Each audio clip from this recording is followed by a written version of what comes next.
Energy, or better, the availability of energy, is strongly related to development. Nevertheless, energy is not a right for all. In the world, we have 1,257 million people without access to electric energy, and more than the double, 2,642 million people still relying on non-commercial solid biomass for their domestic needs. The problem is mainly affecting Africa and Asia, less Latin America. It is worth noting that in the last decade, Europe has experienced a relevant increase in the number of those who are living in condition of fuel poverty.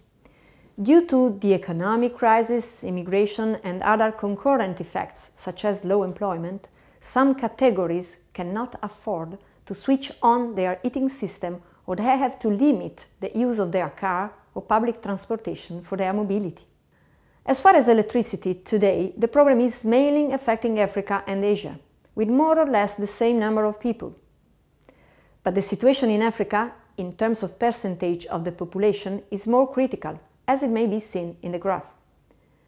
The light and dark red represent countries where the percentage of the population without access to electricity is higher than 50. The situation is not going to improve much.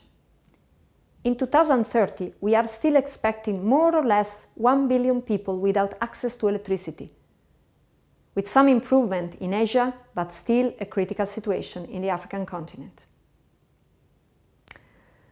According to one of the scenarios defined by the International Energy Agency, the so-called Universal Energy Access, in order to provide the universal access to electric energy, starting from a value of 250 kilowatt-hour per household per year, a combination of strategies would be needed. From one side, the relevance of the extension of the national grid is kept into consideration, and from the other, the role that the distributed generation may play is also promoted. In this second pathway, both standalone system and mini-grid, often based on renewable or hybrid sources, are suggested. As far as access to modern fuels, the disparity in the population causes a higher number of people affected by the problem in Asia. But again, the situation in Africa in terms of percentage of the population is more critical, as it may be seen in the graph, where again the light and dark red represent countries where the percentage of the population without access to modern fuels is higher than 50. The situation again is not going to improve much. In 2030, we are still expecting more than 2.5 billion people without access to modern fuel. The situation will improve slightly for Asia and will get worse for Africa. Again, according to the scenario Universal Energy Access, in order to provide a universal access to modern fuel, starting from value between 1.5–3 kilowatt per household per year, a combination of strategies should need to be used. There would be indeed a role for liquefied petroleum gas distributed into a compressed bottle, for improved cook stoves of different typology, as well as for small-scale biogas systems. Their contribution may be different and need to be properly assessed into different contexts of intervention. Now that we have seen the suggested strategies, how could we select them? We cannot answer this question if we do not recall what is energy for. At the first stage, the energy development framework is made up by two pillars: household and community use. Within this classification, we may allocate different energy uses.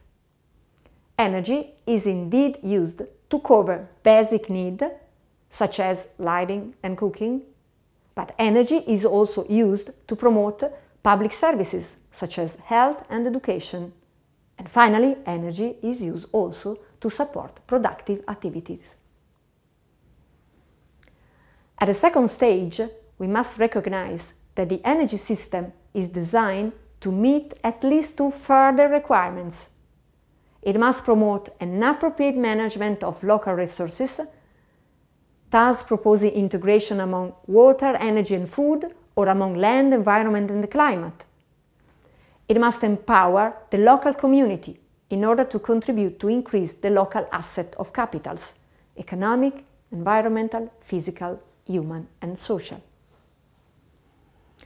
Whatever strategies we decide to choose and whatever technologies, business model or policy we are selecting, our focus should stay on the equitable and long-term development that the strategy can empower.